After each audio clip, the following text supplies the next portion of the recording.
Good morning student.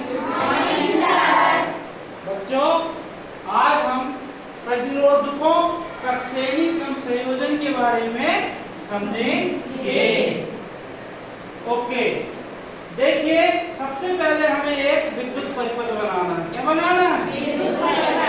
जिसमें क्या करना है कि इस परिपथ में आपको एक बैटरी की जरूरत होती है, बैटरी के बाद एक कुंडली रहती है, इसके अलावा इसमें श्रेणी क्रम संयोजन है तो 3 प्रतिरोध है। कितने प्रतिरोध? 3। कौन कौन से हैं? R1, R2 और R3।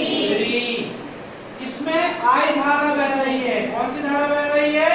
I धारा। और एक हमारा जो वोल्ट मीटर है वो दोनों सिरों में लगा दिया जाता है। और 3 वोल्ट मीटर अलग अलग, जो R1 प्रतिरोध है, R2 प्रतिरोध है और R3 प्रतिरोध में हम वोल्ट मीटर को लगाते हैं।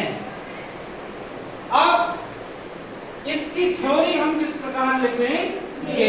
हमें सबसे पहले मानना है कि मान लीजिए कि 3 प्रतिरोधक, कितने प्रतिरोधक? 3 प्रतिरोधक चित्र अनुसार श्रेणी क्रम में जोड़ा गया है तथा इनका कुल प्रतिरोध कितना है?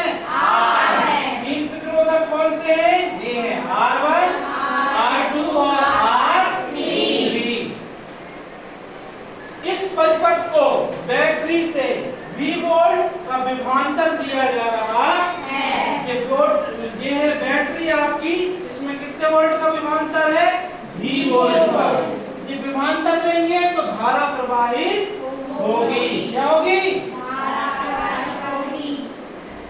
जिससे परिपथ में धारा I एम्पियर बह रही है। कितनी एम्पियर की धारा बह रही है? I एम्पियर की। कितनी धारा? I ampere. चूंकि प्रतिरोधक श्रेणी क्रम में संयोजित है, इसलिए प्रत्येक प्रतिरोधक में I एम्पियर की धारा प्रवाहित होती है। इससे कौन सा क्रम है बच्चों? कौन सा क्रम है? श्रेणी क्रम। इसलिए इसमें जो धारा प्रत्येक में कितनी बहेगी? I।